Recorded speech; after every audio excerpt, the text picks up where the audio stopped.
So yeah, we're shooting it for the brand. I'm a photographer, dude. Yeah.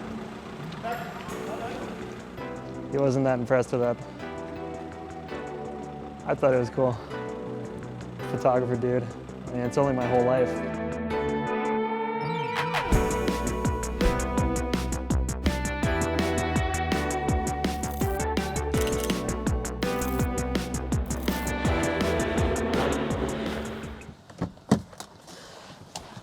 Sup, motherfucker?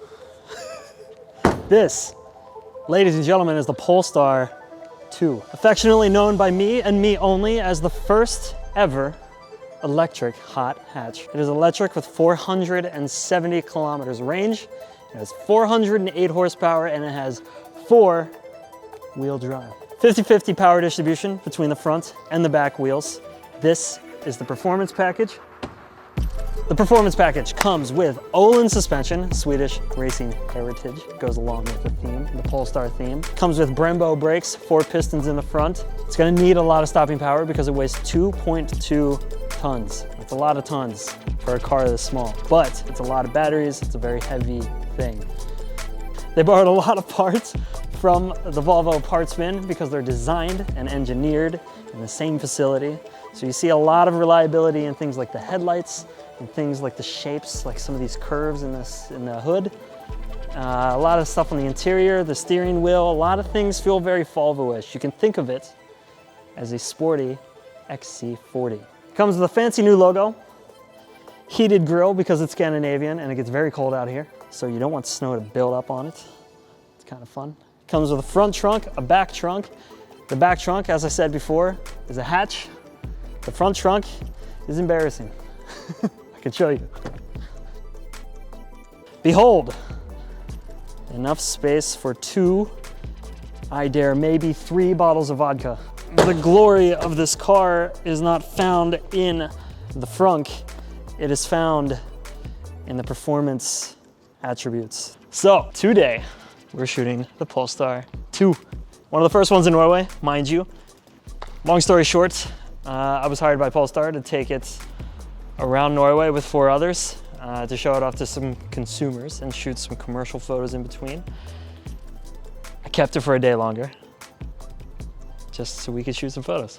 Okay, step 1, we need to find the spots we want to shoot, find the angles, put the car in the position that I want to shoot.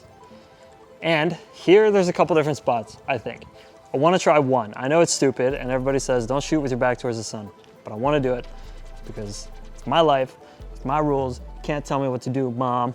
So for that, I think I'm gonna move the car backwards, and then I also, one final angle, wanna shoot from the corner here. The front corner, 45 degrees, because one, the reflection on the car is super nice. It's really flat, it's really straight, and I like that the shadow doesn't quite reach the wall yet, so that will have to happen soon. First things first, I'm gonna move the car back, get it out of the way of the shadow of this van, because I don't think that van's gonna move. So, into the car. Car doesn't start until I put my ass on it. Your ass is the start button in this car. How cool is that? I'm gonna drop the window. And then straight back until I feel it's about right. Let's go with here. For no particular reason. Lenses, either 70 to 200 or 50, 1.4. So one thing I know when it comes to the style and quality of the photos, Polestar loves a natural photo. They love natural lights, they love natural color. They want it to feel sharp, crisp, and clean. For that, there's no use in using anything wider than a 50. Otherwise the car looks too long. It sort of elongates the car. They don't really want shallow depth of field. Polestar is a big fan of photos that show all details, and you know what, I'm a pretty big fan of that too. Too wide would be something like this, makes the car look a little bit goofy. Something more appropriate, 70-200, will make the car look a little bit healthier. Use this on models to sort of maintain a healthier bone structure, and the same goes with cars. So same angle, completely different focal length, 70 versus 20. 70 was too much. is too big, too many lens. So we're going to 50. 50 is trustworthy. It is normal, and I'm a normal kind of guy. So 50, and we'll put on the polarizing filter. If you are shooting cars and you do not own a polarizing filter, you are cheating yourself. So that is on. That's going to take away some of the reflections on the car and give us a much cleaner look. One of the main reflections we want to get rid of is that of the windows. We want them to be dark. Ooh, you know what we can do now that there's a shadow coming from the door? We can sort of like peek the car out from the shadow. Let's try that. Let's play around with that. So one of the coolest things about this car is the taillight. A lot of cars these days, a lot of car manufacturers are making these taillights that go all the way across the back of the car. This one I think is so pretty. So I really want to show that off. I want to go around and sort of pick different assets of the car that I think are super pretty and find ways to make them stand out a bit. And one way to make this stand out is to silhouette the car. Come on, how dare you turn off in the middle of my speech? Look at this. Ooh, fancy. So one of the ways we can make this stand out a little bit more is to silhouette the car against the background. Background, super bright. The taillight is also relatively the same, I don't know, luminosity, what's the word for that, as the backlight, so it'll stand out a bit. As long as we keep the back of the car in the shadows, I think that will make it pop. So we'll leave it here. Let me take a look through the lens, see what it looks like. Focus, and shoot. That's pretty dope. I'm not mad at it. So now comes the side shot. I think this is good. We lost a little bit of sun. Maybe it's kind of nice.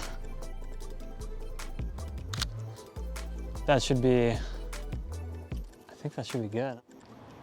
Anything else? What about from here? Yeah, fuck, this is dope.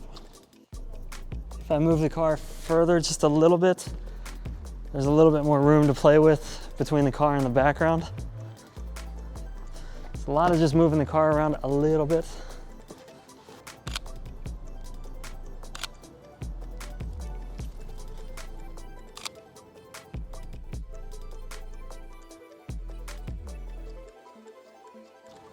Can you see through the roof even? Like, barely. It's kind of cool.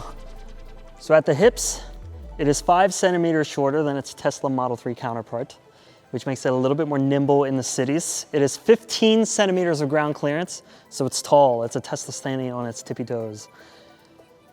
The suspension on the Performance Pack makes up for the height. You don't have so much roll. It is very taut. And if you have the key in your possession, you swipe the foot. You swipe the foot. It comes up as if magic. Wow, fancy.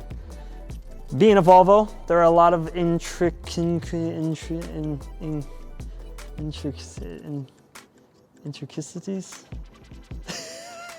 What's the word I'm looking for?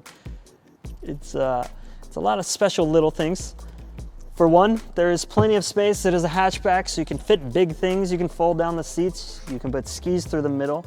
There is storage underneath for your ski boots when they get smelly.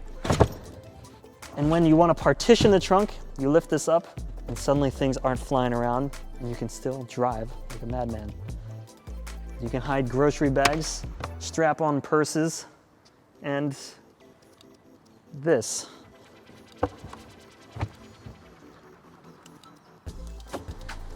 It's a fancy car.